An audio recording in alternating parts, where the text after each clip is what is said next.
Hi అండి, welcome to Ramya kitchen. మనమైతే ఇవాళ చెన్నా దాల్ అయితే ప్రిపేర్ చేసుకుందామండి. ఇది అన్నంలోకైనా చపాతీలోకైనా చాలా బాగుంటుంది. చూడండి ఎలా ఉందో. ఇప్పుడు మనమైతే ప్రిపేర్ చేసుకుందాము. ఫస్ట్ అయితే ఒక బౌల్ తీసుకొని దాంట్లో ఒక కప్పు వరకు నేను శనగపప్పు తీసుకుంటున్నానండి. దీన్ని నానబెట్టుకోవాలి ఒక 3 గంటల పాటు. అలాగే దానికి తగ్గట్టుగా పెసరపప్పు కూడా హాఫ్ కప్పు తీసుకొని నానబెట్టుకున్నానండి.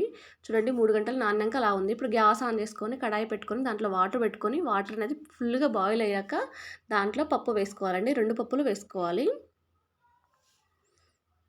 అలా వేసుకొని మూత పెట్టుకున్న తర్వాత ఆ మీది పొంగంతా తీసేయాలండి. నేను కుక్కర్లో వేయట్లేదు, బౌల్లోనే బాయిల్ చేస్తున్నాను, కడాయిలోనే.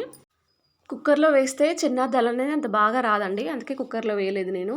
చూడండి ఆ మీది పొంగంత తీసి మళ్ళీ మూత పెట్టుకుంటే చూడండి ఫుల్గా బాయిల్ అయిపోయింది. ఒక హాఫ్ అన్ అవర్ పడుతుందండి పప్పు ఉడకడానికి. ఇప్పుడు మనం వేరే కడాయి పెట్టుకొని దాంట్లో 2 టేబుల్ స్పూన్ల ఆయిల్ వేసుకొని దాంట్లో జీలకర్ర, ఆవాలు, అలాగే పచ్చిమిర్చి పొడుగ్గా కట్ చేసుకొని వేసుకోండి. ఆనియన్ కూడా పొడుగ్గా కట్ చేసుకొని వేసుకోండి. నేను 2 టమాటాలు తీసుకున్నానండి, చిన్న చిన్నగా కట్ చేసుకొని వేసుకోవాలి. అవి పూర్తిగా ఫ్రై కావాలి మనకు. ఇవి గ్రేవీ లాగా కావాలండి, అప్పుడే కర్రీ అనేది టేస్టీగా ఉంటుంది. మూత పెడితే సరిపోతుంది. ఒక 2 నిమిషాలు మగ్గిన తర్వాత ఆయిల్ అనేది పైకి వచ్చేంత వరకు కూడా మనం మగ్గించుకోవాలండి. దీంట్లోనే కారం, ధనియా పౌడర్, మీరు కావాలంటే గరం మసాలా కూడా వేసుకోవచ్చండి. నేను జీరా పౌడర్ వేసాను. ఉప్పు కూడా వేసుకొని మీరు ఉప్పు అనేది రుచికి సరిపడినంత వేసుకోండి. ఇప్పుడు మరొక 4 నిమిషాల పాటు మగ్గిద్దాం దీన్ని. అప్పుడు ఆయిల్ అనేది పైకి వస్తుంది మనకు. చూడండి ఆయిల్ అనేది పైకి వచ్చింది కదా. ఇప్పుడు దీన్ని పప్పులో కలిపేద్దామండి.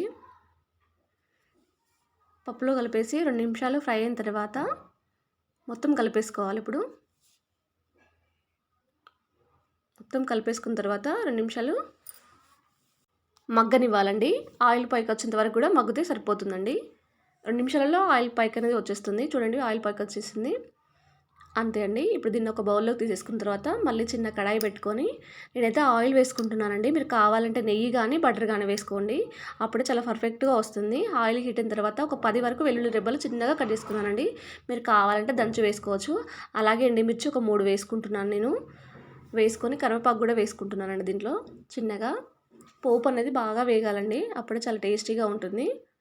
ఇప్పుడు ఈ పోపు అంతా తీసుకుపోయి మనము ఆ పప్పు కర్రీలో కలపాలండి, అంతే. చిన్నగా పసుపు వేసుకొని అల్లం వెల్లుల్లి పేస్టు వేసుకోవద్దండి ఇందులో.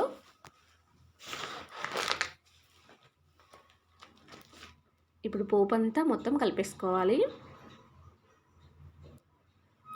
అంతే. ఎంతో టేస్టీగా ఉండే చెన్నా దాల్ తయారైపోయింది. మీకు నచ్చితే లైక్ కొట్టండి.